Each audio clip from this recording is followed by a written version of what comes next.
નમસ્કાર, હું નીતિન પટેલ. તમે જોઈ રહ્યા છો સમાચાર મેં આગળ ન્યૂઝ. હવે જોઈએ આજના સમાચાર. વડાપ્રધાન નરેન્દ્રભાઈ મોદીએ વર્ષ 2001માં ગુજરાતના મુખ્યમંત્રી તરીકેનો પદભાર સંભાળ્યો અને સ્વપ્નાઓથી સમૃદ્ધિની વણથંભી વિકાસ યાત્રા શરૂ થઈ. જનવિશ્વાસ, સેવા અને સમર્પણના 24 વર્ષની ઉજવણીના ભાગરૂપે મુખ્યમંત્રી ભૂપેન્દ્રભાઈ પટેલના નેતૃત્વમાં તારીખ 7 થી 15 ઓક્ટોબર દરમિયાન રાજ્યભરમાં વિકાસ સપ્તાહની ઉજવણીની શરૂઆત થઈ છે. વિકાસ સપ્તાહ 2025ની ઉજવણીના ભાગરૂપે આજરોજ કલેક્ટર કચેરી મહેસાણા ખાતે જિલ્લા પંચાયત પ્રમુખ તૃષાબેન પટેલ, લોકસભા સાંસદ હરિભાઈ પટેલ, ધારાસભ્ય મુકેશભાઈ પટેલ, જિલ્લા કલેક્ટર એસ.કે. પ્રજાપતિ, જિલ્લા વિકાસ અધિકારી ડોક્ટર હસરત જૈસ્મીન અને નિવાસી અધિક કલેક્ટર જસવંત કે જેગોડા સહિતનાઓએ વિકાસ રથને લીલી ઝંડી આપી પ્રસ્થાન કરાવ્યું હતું. આ તકે નાયબ જિલ્લા વિકાસ અધિકારી, તાલુકા વિકાસ અધિકારી અને જિલ્લા પંચાયતના અધિકારી કર્મચારીઓ ઉપસ્થિત રહ્યા હતા. મહેસાણા ખાતે ઉદ્યોગ મંત્રી બળવંતસિંહ રાજપૂતની અધ્યક્ષતામાં વાઇબ્રન્ટ ગુજરાત રિજનલ કોન્ફરન્સ અંતર્ગત ઉત્તર ગુજરાતના રોજગાર વાંચ્છુઓને રોજગારીની તકો ઉપલબ્ધ કરાવવા મહેસાણા, પાટણ અને બનાસકાંઠા જિલ્લા રોજગાર કચેરીના સંયુક્ત ઉપક્રમે ક્લસ્ટર કક્ષાના રોજગાર ભરતી મેળાનું આયોજન કરવામાં આવ્યું હતું. આ પ્રસંગે ઉદ્યોગ મંત્રી બળવંતસિંહ રાજપૂતે જણાવ્યું હતું કે પ્રધાનમંત્રી નરેન્દ્રભાઈ મોદીના નેતૃત્વમાં ઔદ્યોગિક ક્ષેત્રનો વિકાસ અવિરત પંથે આગળ વધી રહ્યો છે. ત્યારે મહેસાણા ખાતે વાઇબ્રન્ટ ગુજરાત રિજનલ કોન્ફરન્સના આયોજનથી ઉત્તર ગુજરાતના ઔદ્યોગિક વિકાસને એક નવી દિશા મળશે, જે યુવાનો માટે રોજગારીની તકો ઊભી કરશે. રાજ્ય સરકારે અનેક શૈક્ષણિક યોજનાઓના અમલીકરણ થકી યુવાનોમાં કૌશલ્ય સાથે શિક્ષણના મહત્વપૂર્ણ અભિગમને પાર પાડ્યું છે.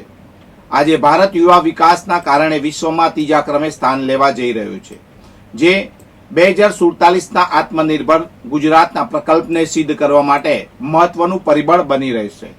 આજનો યુવાન આવતીકાલનું ભવિષ્ય છે, જેના સર્વાંગી વિકાસ માટે ગુજરાત સરકાર અવિરત કાર્યશીલ રહી છે.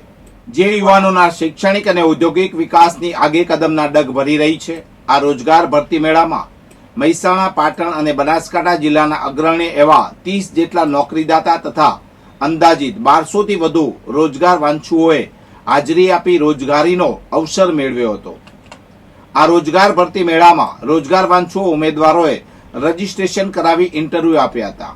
આ પ્રસંગે લોકસભા સાંસદ હરિભાઈ પટેલ, રાજ્યસભા સાંસદ મયંકભાઈ નાયક, મહેસાણા ધારાસભ્ય મુકેશભાઈ પટેલ, બેચરાજી ધારાસભ્ય સુખાજી ઠાકોર, કડી ધારાસભ્ય રાજેન્દ્રકુમાર ચાવડા, અગ્રણી ગિરીશભાઈ રાજગોર ઉપરાંત મહેસાણા પ્રાંત અધિકારી, મહેસાણા જિલ્લા ઉદ્યોગ અધિકારી મહેસાણા, પાટણ તથા બનાસકાંઠા જિલ્લાના રોજગાર અધિકારી સહિત રોજગાર કચેરી કર્મચારીઓ ઉપસ્થિત રહ્યા હતા.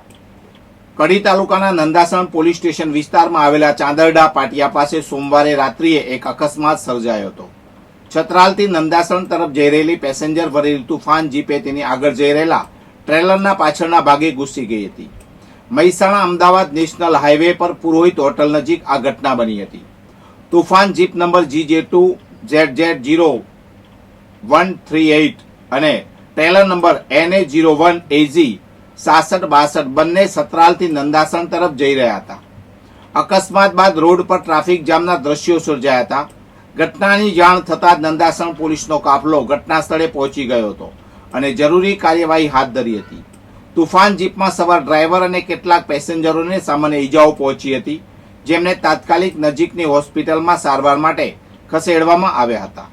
સદનસીબે કોઈ મોટી જાનહાની ટળી હતી. પોલીસે ક્રેનની મદદથી અકસ્માતગ્રસ્ત બંને વાહનોને રોડ પરથી હટાવી ટ્રાફિક સામાન્ય બનાવ્યો હતો. પાટણ જિલ્લાના સિદ્ધપુર તાલુકાના એક ગામમાં એક મહિલા પર બળાત્કાર ગુજારવામાં આવ્યો હોવાનો ચોંકાવનારો કિસ્સો સામે આવ્યો છે. આરોપીએ મહિલાના ઘરમાં ઘૂસીને સરી બતાવી જાનથી મારી નાખવાની ધમકી આપી હતી.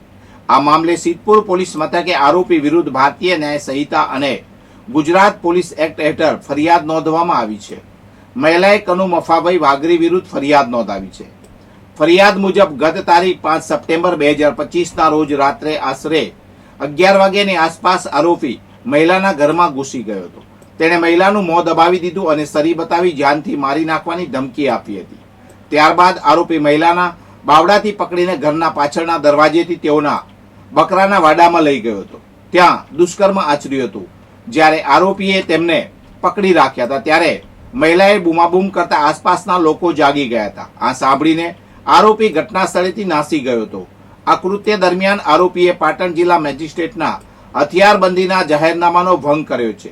સિદ્ધપુર પોલીસે આરોપી વિરુદ્ધ BNS કલમ 64(1), બળાત્કાર 351(3), ધમકી અપહરણ સંબંધિત તથા GP એક્ટ કલમ 135 જાહેરનામાનો ભંગ મુજબ ગુનો નોંધીને કાયદેસરની કાર્યવાહી હાથ ધરી છે.